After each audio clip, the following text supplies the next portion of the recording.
This is the Perma-Freeze Kaeya team. So this team really hinges on two ideas. One, make Kaeya a freezing monster. Literally make him freeze anything that he comes in contact with and do massive amounts of cryo damage to them. Now, I do think that this team is possible as a free-to-play player to relatively easily build. Although it does get better if you start to throw in other things that you get from the gacha system. Now, I would consider a completely free-to-play player someone who uses just the bare minimum characters. They don't spend any money on battle pass or anything like that. They just use what they get from the game. Now, if you by chance ended up getting Chongyun as a free-to-play player, this opens up a ton more capabilities for you, but Kaeya and Barbara on a team together could make for this relatively easy team build to happen. Although that is kind of where it's only going to start and get better from there. So the reason that this team works the way that it does is Kaeya is basically our main DPS. He is our main man. He's what we're going to be using to deal the most damage. The reason is because his multipliers inside of his normal attack are pretty stupid. For a sword user, he has some really strong numbers here, mainly this 5th hit, and his charge attack damage actually does pretty nice as well. But Frostnall, as you can see here, is stupid good at level 6. 268%, that's stupid good. What we're going to be doing with him is setting him up with a full 4-piece of the new cryo set, and you can kind of mix and match this however you want. Don't worry too much about crit rate because we're going to be building crit rate outside of the actual artifacts. I would definitely focus on a crit damage circlet. Pretty much the normal stuff applies for a DPS, any kind of attack percents, flat attacks. Like I said, crit rate isn't super important, but if you get it, it's not gonna be bad at all. Crit damage, of course, is going to be probably one of the more important things to go with here. And then we're going to have a cryo damage goblet, and then the rest of the other stuff is pretty standard, just attack, as best of a feathers you can get and best of a flower that you can get. If you don't have Chongyun, then crit rate is going to be a little bit more important than if you didn't, in my opinion, just because the whole point of having two cryo characters on the team is for the resonance, and we'll get to that. But essentially, you just want to go with something that's going to output the most damage here. If you're interested, then you should definitely go check out the overview that I have for Kaeya, which will talk about a lot of those options. So in total, we're rocking a level 60 Kaeya. Please keep that in mind for the duration of this video. He's only level 60, and you're going to see him do some stupid stuff. We've got 41.7% on our crit rate and 145 on our crit damage. Of course, we could get better on the crit damage, but we kind of need the 4-set Blizzard Strayer to make this kind of happen. So as you can see here, we have 49.8 on the cryo, and the reason that we're only worried about the 41.7 on his crit rate is because, as you can see here, if we have two cryo element characters, we increase our crit rate by 15% if they are frozen or affected by cryo. And since the purpose of this team is to literally freeze everything that we come in contact with, that's going to apply here. So an extra 15% there, which boosts us from 41 to 56. Then we have a 20% here if they're affected by cryo. So that's up to 76, and then we have, if the opponent is frozen, it's increased an additional 20%. So that's up to 96.7%. So 96% of the hits that we dish out are going to be crits, which is nuts because that is going to amplify our damage by 145%. That's pretty nice. Now, for the other characters on your team, Chongyun is a huge help here. He kind of is what makes this team easy to play, in my opinion. Like I said in the beginning, you can play this team without Chongyun, although he does make this team literally like IQ 44 easy. Like, it's just super easy to play with him. My Chongyun is basically going to have Sacrificial Greatsword just so that he can spam his E a little bit more. I don't even care about his level. I'm never going to be using him for his damage. We just have some random artifacts here that make him... this should actually probably be something different. Oh well, it doesn't really matter. I'm not actually going to use Chongyun very much. Only thing I wish I did have for Chongyun was his C2, just so that it would decrease the cooldown of stuff. That would actually be super nice, but unfortunately I don't. Then outside of Chong, we actually have our Hydro Applier. Now this can technically be any Hydro character. I can't speak too much on Mona just because I don't have her, and I don't know necessarily how she applies Hydro on the field as much, just because I don't have any hands-on experience with her. So she could be good for this team, she could be really bad for this team, I don't know. In my opinion, Xingqiu is probably the best option you have here because he's going to increase the amount of damage that you're able to output immensely. Barbara is, of course, the free-to-play option there. If you don't have Xingqiu, you can use Barbara, although the damage that you're going to be able to output is significantly lower with Barbara than with Xingqiu. And then, the thing about Child, in my opinion, is the application of Hydro is going to be a lot less frequent with him because of the way that he needs to bob and weave out of his elemental skill to apply damage. You could probably get more DPS out of the team with Child rather than Barbara, but I do feel like the freeze would be a little bit more inconsistent with him. Personally, I would say that I would choose Barbara over Child for this specific team, but Xingqiu is definitely my top choice. And then for the last slot, you can kind of go with whatever you feel like fits your fancy.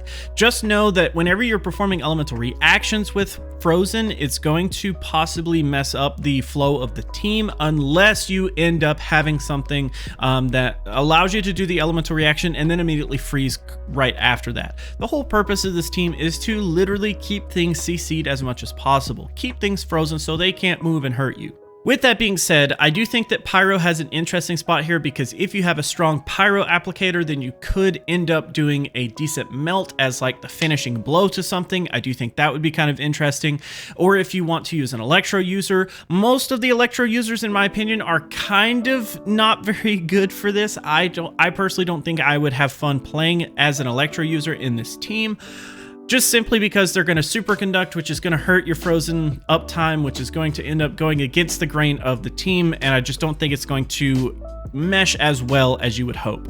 Outside of that, Geo could be very interesting. I do think I wouldn't use the Geo character for their Geo abilities necessarily. Zhongli would be interesting because he can apply some CC himself. He can use his ult. That would be kind of nice, but without another Geo battery on the team, it kind of messes him up, and we already have 3 slots filled. I personally don't think that this would be a good idea unless you're using the Anemo version, which is not the Geo version. But Noelle, I do think, could have some flexibility here, and of course, since she is also free to play, she would be a very nice candidate for the 4th slot, just to help provide shields and basically keep you healthy if you needed it. But overall, I chose to go with Sucrose just because I wanted someone that could use the Veritas and Veneer set to just give us some extra, resistance to cryo. But any Anemo character would work really well here. Jean, Venti, or like I said, MC, they all work really fine. So now that we have a decent understanding of the idea behind the team, since we just had our daily reset, let's go do some commissions here. That's going to be, it's a ruin guard. That we can work with that. One of the things that this team does is it sets you up to have a good idea of how you want to rotate skills to keep your damage output as high as possible. Since I don't have Xingqiu's ult ready to go, I am going to go in and get that first. And then after that, I'm just going to start applying cryo, and then I'll swirl and then just try to do as much damage as possible. So let's go ahead and start this train here.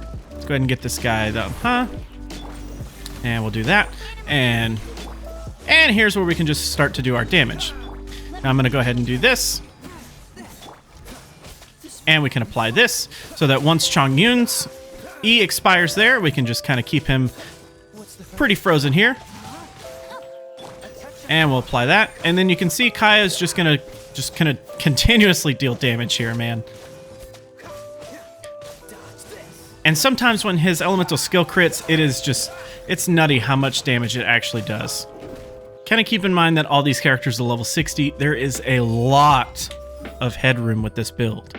Nice. So since it's actually raining right now, we aren't going to need to depend on the Xingqiu nearly as much, which, okay, well, it stopped raining. Never mind. So let's just go ahead and get this. This guy's gonna, of course, just run away.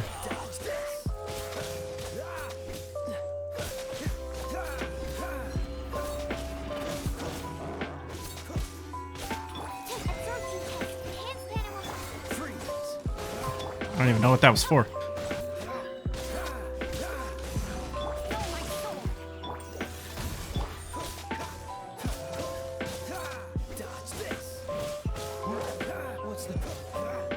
Stupid tree. All of this is hinging on the fact that Kaeya is able to carry so much extra cryo damage, while Chongyun enables the extra cryo damage to be on every hit, and then Xingqiu allows that cryo damage to convert to frozen, which ends up CCing everyone very, very well. Defeated opponent by Shattered. Huh. I'm just saying this is probably one of the funnest teams that I think Kaeya can be used in. If you guys have any weird combinations of characters that like have a really weird main goal, I'd love to know, because this is what I like about games in general. I like team building. I like just theorizing about weird stuff that ends up working somehow when it feels like it shouldn't. I am actually working on a couple of different things coming up. I do have another video about a Kaeya build. It's like the ultimate budget guide for Kaeya, super free to play, like literally free to play to the max. Thank you guys so much for hanging out. Thanks so much for watching. I'm going to leave you off with a couple of more clips of just some nice damage that this team can do. Yeah, see ya.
Major shout out to Cherry Blue, who is a YouTube member.